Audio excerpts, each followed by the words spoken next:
good morning, third class. Today we are going to start a new lesson, lesson number 4, and the name of the lesson is Our First School. ठीक है, तो school जब भी बच्चे सुनते हैं तो आपके एकदम माइंड में इमेज बन जाती होगी है ना, कि स्कूल होगा, क्लासेस होंगी, बहुत सारी टीचर्स होंगे, बेंच लगी होगी स्टूडेंट्स के लिए, है ना। बट इसमें जो इस लेसन में जिस स्कूल की बात हो रही है, this is not that school ना, वो स्कूल की बात नहीं हो रही है। स्कूल का मतलब ही होता है कोई भी ऐसी जगह है जहाँ पे हमें कुछ पढ़ने के लिए, कुछ सीखने के लिए मिलता हो, है ना, जहाँ पे हमें काबिल बनाया जाता है। तो देखिए, पहला स्कूल क्या होता है जिसमें आप आते हो ना स्कूल में पढ़ने, जो ये आपकी अभी पढ़ाई हो रही है जैसे, तो ये तो आपका दूसरा स्कूल है। जो फर्स्ट स्कूल है वो सबसे पहला स्कूल क्या होता है, देखिए फर्स्ट पॉइंट में क्या लिखा हुआ है, और first school is our family. तो हमारा फर्स्ट स्कूल हमारी फैमिली होती है। देखो, जब स्कूल बच्चा जाना शुरू करता है तो उसे बोलना आता है ना पहले से ही, तो वो बोलना जो है उसने कहाँ पे सीखा, अपने घर पे सीखा। तो जहाँ भी हम कुछ सीखते हैं दैट इज स्कूल, तो वो स्कूल है। तो हमारा घर जो है वो सबसे पहला क्या होता है, स्कूल होता है, और हमारी फैमिली जो है वो हमें सिखाने में हमारी हेल्प करते हैं। नेक्स्ट पॉइंट लिखा है, we learn so many things from our family. हम अपनी फैमिली से बहुत सारी चीज़ें लर्न करते हैं, सीखते हैं, समझते हैं, जिनमें कि क्या क्या हो सकती हैं, बोलना हो सकता है, और कभी इशारों में बच्चे, छोटे बच्चे बात करते हैं तो वो भी क्या है, वो उन्होंने फैमिली से सीखा होता है। फैमिली मेम्बर जैसे जिस तरीके से करते हैं वैसे ही बच्चा करने लगता है, तो वो वहाँ से सीखते हैं, लर्न करते हैं चीज़ों को। थर्ड पॉइंट है, because we are close to our family and see them doing different things, है ना। और ऐसा क्यों होता है, ऐसा इसलिए होता है क्योंकि हम अपनी फैमिली के क्लोज होते हैं और उन्हें अलग अलग चीज़ें करते हुए देखते हैं, और फिर जैसे हम करते हुए देखते हैं जो चीज़ें, वही हम भी करना स्टार्ट कर देते हैं। ठीक है, कि वही हम भी करना स्टार्ट कर देते हैं। अब देखिए, मैंने नीचे कुछ रिलेशंस के नाम लिखे हैं, है ना, कुछ ऐसे मेंबर्स जो कि हमारी फैमिली में होते हैं ना। तो उन मेंबर्स के नाम कुछ के मैंने आपको दिए हैं, और ब्लैंक्स छोड़ा है यहाँ पे, ब्लैंक में आपको लिखने हैं। फर्स्ट है, ये आपकी बुक में भी होगा, ठीक है, बुक में से भी हम देखेंगे। ठीक है, फर्स्ट क्या लिखा है, मदर। मदर का मतलब सबको पता है, मम्मी। फादर, पिता। सिस्टर, बहन। ब्रदर, भाई। अंकल, मतलब अंकल, चाचा या फिर बड़े पापा जो होते हैं वो सब अंकल में आते हैं, या खाला के जो हस्बैंड हैं खालू होते हैं, और है ना, वो सब अंकल में आएंगे। और आंट, जितने भी हमारे पेरेंट्स के भाई बहन या कजिन्स जो हैं वो सब आंट होंगे हमारी। नीस, यानी कि भाई की बेटी, ठीक है। नेफ्यू, यानी कि भाई का बेटा या बहन का बेटा, वैसे करके, जो भतीजा भतीजी बोलते हैं ना हिंदी में, भतीजा भांजा, ऐसे करके वो वाला। और यहाँ पे आप और रिलेशंस लिख सकते हो, जैसे कि क्या होते हैं, ग्रैंडफादर होते हैं, ग्रैंड मदर होती हैं, और भी होते हैं, वो आप लिखेंगे यहाँ पे। अब देखिए, अब बुक से देख लेते हैं। अच्छा, ये लास्ट पॉइंट रह गया था, एक और लिखा है, we resemble with our family in some ways. हम अपनी फैमिली के साथ रिजेंबलेंस शो करते हैं काफ़ी सारी चीज़ों में। जैसे कि सपोज जब आप कहीं जाते हो तो किसी को कहते हुए सुना है, ये तो बिल्कुल अपनी मम्मी पे गया है, ये तो बिल्कुल अपने पापा की तरह करता है ना। तो कि इसकी मम्मी भी ऐसी शांत बैठी रहती थी, इसके पापा भी ऐसे शोर मचाते थे ना, तो ऐसे बोलते हैं ना लोग कि ये भी अपने मम्मी पापा की तरह करते हैं। तो रिजेम्बलेंस का मतलब वही है कि हम अपने किसी फैमिली मेंबर की तरह बिहेव करते हैं, या हमारी कोई चीज़ देखने में उनकी जैसी लगती है, मतलब मान लो आंखें मम्मी जैसी हैं, या पापा जैसी हैं, या चाचा जैसी हैं, है ना, तो वो क्या है, रिजेम्बलेंस है। हमारी फैमिली में हम किसी ना किसी से रिजेम्बलेंस शो करते हैं। ठीक है, तो नेक्स्ट देखिए, नेक्स्ट पेज, जो फर्स्ट पेज है आपकी बुक का, वो है यहाँ पे। अब और फर्स्ट स्कूल, ये जो रीड करने का पोर्शन है ये हम रीड नहीं करेंगे, क्योंकि अगर रीड करने बैठेंगे तो फिर क्या होगा, आपकी वीडियो बहुत ही लेंदी हो जाएगी, और आपको समझ में भी कुछ इतना अच्छे से नहीं आएगा। ठीक है, तो मैं आपको जो काम करने का है मेन वो बता देती हूँ। ठीक है, फर्स्ट ये बॉक्स देख रहे हैं आप, in this box you have to draw और paste a picture of your family. या तो आप ड्रॉ कर लीजिए इसमें, अगर आपकी ड्राइंग अच्छी है तो, है ना, ऐसे बच्चे बना देते हैं ना, ये पापा हो गए, ये कौन है? मम्मी है ना। और ये साथ में छोटा बच्चा तुम खुद हो, और एक और छोटा बच्चा तुम्हारा भाई है ना। जिनके भाई नहीं है उनकी बहन होगी, तो ये उनकी बहन है ना। तो ऐसे करके या तो आप ड्रॉ कर सकते हो, इधर यू कैन ड्रॉ। बिल्कुल ऐसा ड्रॉ नहीं करना है ना। ये तो गंदी ड्राइंग मैंने बनाई है, थोड़ा सा ड्राइंग अच्छी नहीं है, बट आपको अच्छे से ड्रॉ करना है। अगर ड्रॉ नहीं कर सकते हैं तो लीव दैट, पेस्ट कर दीजिए एक पिक्चर, कोई फोटो हो जिसमें आप, आपकी मम्मी पापा और जो फैमिली के लोग हैं, मतलब मम्मी पापा और जो जो आपके घर में रहते हैं, वो उनका फोटो हो अगर कोई, तो आप यहाँ पे पेस्ट कर सकते हैं, चिपका सकते हैं। ठीक है, नेक्स्ट मूव करते हैं। Who all are there in your family, आपकी फैमिली में कौन कौन है। Write their names and how they are related to you, उनके नाम लिखिए और सामने रिलेशन लिखना है, जो मैंने अभी बताया था आपको ऊपर। ठीक है, तो नेम लिखिए, जैसे कि आपके फादर का नाम क्या है। सपोज आपके फादर का नाम है आरिफ। ठीक है, तो आप यहाँ पे आरिफ लिख देंगे, और आपका रिलेशन क्या है उनसे, फादर का, तो यहाँ पे फादर लिख देंगे। यहाँ पे अपनी मम्मी का नाम लिख देंगे, यहाँ पे मदर लिख देंगे। अपनी बहन का नाम लिखेंगे, यहाँ पे सिस्टर लिख देंगे। यहाँ पे भाई का नाम ब्रदर लिख देंगे। और चाचा, अगर कोई अंकल रहते हैं, चाचा चाची मामा मामी ताई ताया, कोई भी साथ में रहते हैं, उनका नाम लिखेंगे, यहाँ पे अंकल लिख देंगे। यहाँ पे किसी नाम लिखेंगे, आंटी लिख देंगे, जो भी है आपका रिलेशन उनसे वो लिख देंगे इसमें। और ये आप फिल कर लेंगे, मुझे पता है बिल्कुल सारे बच्चे फिल कर सकते हैं, इसे बहुत ईजी है ये। ठीक है, नेक्स्ट मूव करते हैं नेक्स्ट पेज की तरफ। तो देखिए व्हाट इज रिटन हियर, यहाँ पे लिखा है right the relationship between any two members, किन्हीं दो मेंबर्स के बीच का रिलेशन हमें लिखना है, जैसे कि husband wife, brother sister, mother daughter, है ना। तो देखिए यहाँ दो लोगों के नाम लिखेंगे हम, दो लोगों के नाम लिखेंगे, मेंबर्स इधर लिखना है, रिलेशन इधर लिखना है। तो फर्स्ट हमने लिखा, मम्मी का नाम लिख दिया। सपोज मम्मी का नाम है ए, है मम्मी का नाम, बी है फादर का नेम, जो आपके मदर फादर के नेम है आप वही लिखेंगे। तो मम्मी और पापा दोनों दोनों अपने आप में क्या है, हस्बैंड वाइफ है ना, तो आप यहाँ पे लिखोगे हस्बैंड वाइफ। ठीक है, यहाँ पे क्या लिखोगे आप, हस्बैंड वाइफ। और यहाँ पे अपने भाई का नाम लिख दो, या फिर बहन का साथ में, तो यहाँ पे लिख सकते हो ब्रदर सिस्टर। और अगर भाई भाई का नाम लिख रहे हो दोनों का, तो लिख सकते हो ब्रदर ब्रदर। अगर मम्मी और अपना नाम लिख रहे हो तो लिख सकते हो मदर डॉटर, या फिर मदर सन। अगर आप बेटे हो तो आप सन लिखोगे, अगर आप बेटी हो तो आप डॉटर लिखोगे। ठीक है, you can fill it easily, fill कर लेंगे आप ये। और अगर कोई भी इशू आता है तो will do it in next class, next class में भी हम इसे देख लेंगे अगर आपसे नहीं होता है तो। वैसे मुझे पता है आप लोग बहुत स्मार्ट होकर लोगे ना, सब थर्ड क्लास के बच्चे बहुत तेज हैं। नेक्स्ट क्वेश्चन लिखा है यहाँ पे, what do your family members call you lovingly, प्यार से आपके जो फैमिली मेंबर हैं वो आपको क्या कहते हैं। मतलब घर में नाम होते हैं ना बच्चों के, कोई किसी को चुन्नू कहते हैं, मुन्नू कहते हैं, किसी का नाम रानी होता है, किसी को नन्नी बोलते हैं, या कोई लड़का है तो उसका नाम टिंकू है, आशू, या मतलब प्यार के नाम जो होते हैं, जो असली नाम नहीं होता, पर माँ बाप या घर वाले लोग जो होते हैं, गली के लोग होते हैं, वो उसी नाम से बुलाते हैं। तो वो आप बताएंगे यहाँ पे। Do you have a pet name. ठीक है, पेट नेम का मतलब भी क्या होता है, पेट नेम का मतलब क्या है, प्यार का नाम, जो मतलब प्यार में आपको बुलाते हैं ना और उस नाम से बुलाते हैं, तो पेट नेम मतलब ये होता है। ठीक है, how do you call your family members, अब तुम अपने फैमिली मेंबर्स को कैसे बुलाते हो। अम्मी को अम्मी कहते हो या मम्मी कहते हो, पापा को पापा कहते हो, अब्बा कहते हो या अब्बू कहते हो ना, this is totally up to you. Look at the pictures carefully, picture में देखेंगे केयरफुली। और देखो लिखा है ना, 2 person in the picture look alike like each other, दो लोग हैं पिक्चर में जो एक दूसरे की तरह लग रहे हैं। How do you think they are related, वो कैसे रिलेटेड हैं, है ना।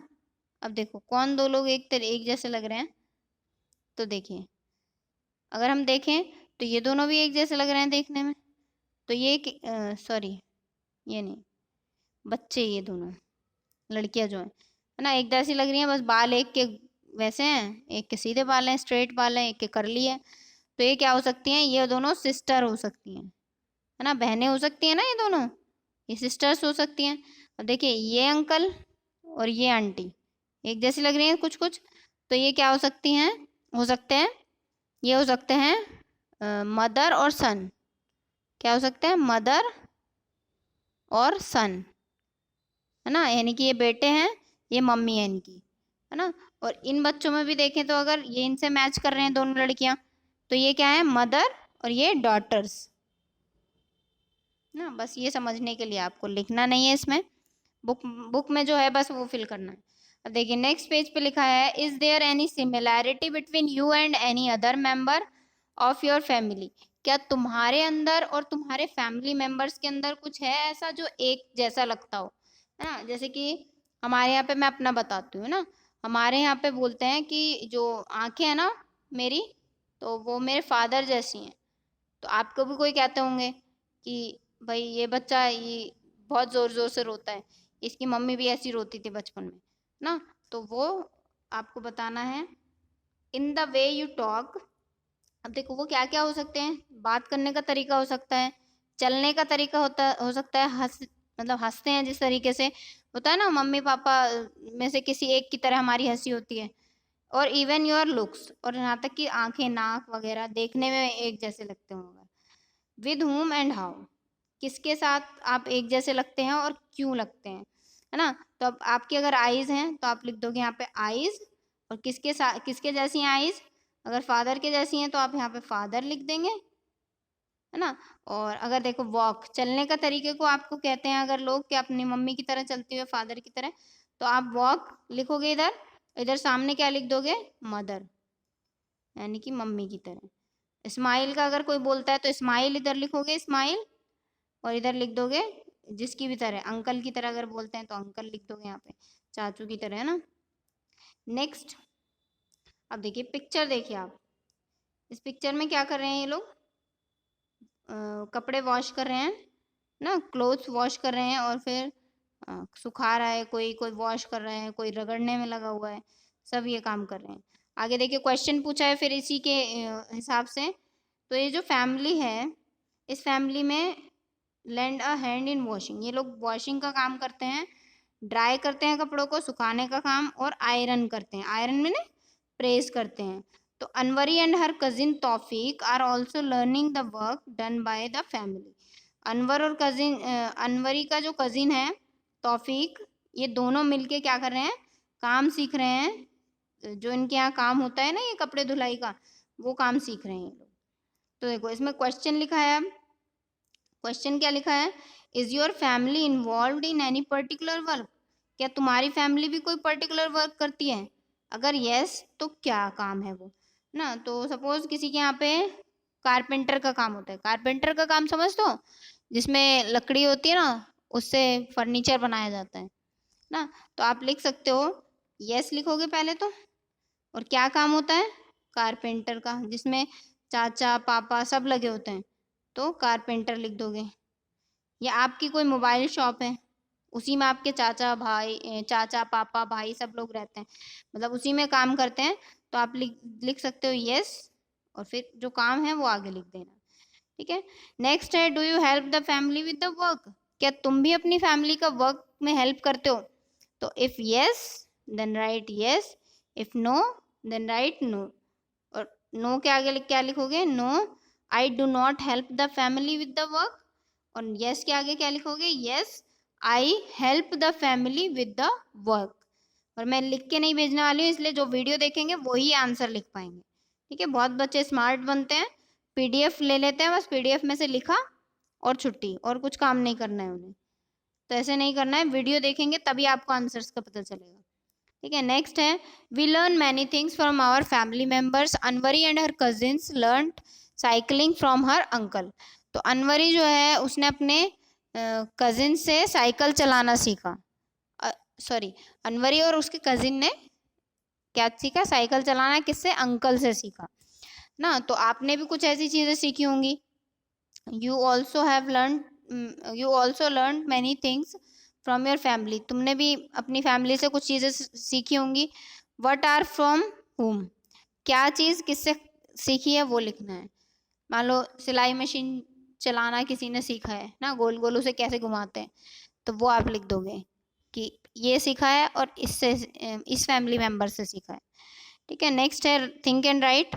तो यहाँ पे देखिए क्या लिखा है, लिखा है when I am sad I go to my, कहाँ, है ना, जब आप सैड होते हो तो आप कहाँ जाते हो, वो आपको लिखना है ना। तो आप सैड होके कहाँ जाते हो, किसके पास जाते हो। अगर जब ज़्यादातर बच्चे क्या होते हैं, जब सैड होते हैं, दुखी होते हैं, या किसी ने पिटाई उटाई लगा दी है, तो मम्मी के पास जाते हैं, किसके पास जाते हैं, मदर के पास जाते हैं, है ना। और कुछ लड़कियां जो होती हैं वो ज़्यादातर फादर के पास जाती हैं। कुछ बच्चे दादा दादी के साथ दादा दादी के पास पहुंच जाते हैं ना, मम्मी पापा ने अगर पिटाई लगा दी तो फिर दादा दादी के पास, ग्रैंड फादर या ग्रैंड मदर के पास पहुंच जाते हैं कि देखो मुझे मेरी पिटाई लगाई है ना। तो जिसके पास भी जाते हैं वो लिख देंगे। नेक्स्ट है when I want to know about the past I go to my, क्या, ग्रैंड पेरेंट्स आएगा इसमें। ठीक है, क्या आएगा इसमें, ग्रैंड पेरेंट्स, सेकंड वाले में, क्योंकि दादा दादी जो हैं वही पास्ट की बातें अच्छे से जानते हैं। पास्ट का मतलब होता है जो बीता हुआ समय है, मतलब पुराने जमाने की बात अगर हमें पूछनी होती है तो हम दादा दादी के पास जाते हैं, क्योंकि उन्हें अच्छे से पता होता है। नेक्स्ट है when I want to share my secrets I go to my, जब अपनी कुछ खुफिया बात बतानी होती है किसी को तो वो किसे बताते हैं, या तो देखो ज़्यादातर अगर लड़कियां होती हैं तो वो तो बहनों को बताती हैं, अपनी सिस्टर को। अगर आप ब्रदर को बताते हो, फुप्पो को बताते हो, अगर बुआ जो होती हैं, तो जो भी आप वो यहाँ पे लिख देंगे, आप जिसको भी बताते हो। When I do something wrong I go to my, जब कुछ गलत कर देते हो, मतलब किसी मान लो तोड़ फोड़ कर दी कुछ घर में, तो फिर किसके पास जाते हैं, वो उनका नाम लिख देना है ना। पापा बचा लेते हैं वैसे ज़्यादातर, तो ज़्यादातर बच्चे क्या हैं, फादर के ही पास जाते हैं, है ना। मम्मी तो अच्छे से पिटाई लगा देती हैं अगर कुछ तोड़ फोड़ दिया घर में या कुछ गड़बड़ कर दी ना। नेक्स्ट है, देखिए लिखा है are there any particular practices followed by your family, what are those. कुछ एक पर्टिकुलर प्रॉपर काम करा जाता है कि आपकी फैमिली के द्वारा, और वो अगर किया जाता है तो वो क्या क्या काम होते हैं। ठीक है, वो आपको इसमें लिखने हैं। नाउ नेक्स्ट, अच्छा ये यहीं तक है। नेक्स्ट क्वेश्चन है which practices you and your family do to keep your house and surroundings clean. कौन कौन से काम होते हैं जो आप या आपकी फैमिली के मेंबर्स करते हैं अपनी आसपास को क्लीन रखने के लिए। तो भाई हम क्या करते हैं, हम वाइपर का यूज़ करते हैं, हम झाड़ू लगाते हैं ना, वैसे क्लीन करते हैं, डस्टिंग करते हैं, धूल साफ करते हैं। तो वो जो भी करते हैं आप वो यहाँ पे मेंशन करेंगे। Does any member of your family have any particular habit like laughing loudly और singing when they are happy. मतलब जब आपकी फैमिली के मेंबर कोई खुश होता है तो उनकी क्या कोई आदत है ऐसी कि वो कुछ करते हैं, जैसे होता है ना, घर में कोई एक इंसान होता है जो बहुत तेज तेज हंसता है, तो जब वो हंसता है सब डर जाते हैं कि पता नहीं वो ये क्या हो गया ना। तो उनकी इमिटेट करना है आपको। इमिटेट का मतलब क्या होता है, उनके जैसा करके दिखाना है जैसे वो करते हैं ना। कुछ लोग होते हैं बहुत जोर से छींकते हैं ना, इतनी तेज से छींकते हैं कि सब लोग डर जाते हैं, एकदम हिल जाते हैं कि क्या हो गया क्या हो गया ना। तो अगर आपको है कोई फैमिली में ऐसा तो आपको उन्हें इमिटेट करना है, उनका जैसा करके दिखाना है। नेक्स्ट और लास्ट चीज है how do you show respect to elders in your family, look around to see how others show respect. तो तुम अपनी फैमिली के जो मेंबर्स हैं उन्हें, या बड़े लोग हैं उन्हें कैसे रिस्पेक्ट दिखाते हो। तो रिस्पेक्ट देखो किसी भी तरीके से हम दिखा सकते हैं, सलाम कर सकते हैं हम आते जाते, है ना, सलाम कर सकते हैं, या अच्छे से बात कर सकते हैं, या कोई चीज़ जब हम, जैसे मान लो हम कोई चीज़ खा रहे हैं बैठे हुए तो हम किसी बड़े से पूछ सकते हैं। तो हम इस तरीके से रेस्पेक्ट जो है वो शो कर सकते हैं अदर्स को। ठीक है, अब आपने क्या करना है, पूरा पूरा लेसन ये रीड करना है पहले, और फिर आपको ये जितना भी रिटर्न वर्क है इसमें बुक में ही करना है, बस कॉपी में नहीं करना अभी। नेक्स्ट क्लास में हम देखते हैं अगर कॉपी में करने लायक कुछ है तो। और सभी बच्चे ये जो ये वाला, अच्छा हाँ, ये वाला वर्क जो है यहाँ से लेके ये पॉइंट्स तक ये आपको कॉपी में करना होगा। ठीक है, यहाँ तक ये इतना काम आपको कहाँ करना है, कॉपी में करना है। ठीक है, तो आज की क्लास आपकी यहीं पे फिनिश करते हैं। आई होप कि आपको समझ में आया होगा। कुछ भी प्रॉब्लम होती है you can ask on WhatsApp group. 24 घंटे आपका व्हाट्सएप ग्रुप जो है खुला रहता है। You can drop a message at any time, है ना। मतलब बस थोड़ा रात को छोड़ के, देर रात छोड़ के आप किसी भी टाइम एक मैसेज डाल सकते हो कुछ अगर आपको पूछना है तो उसके लिए। ठीक है, चलिए तो आज की क्लास यहीं पे फिनिश करते हैं।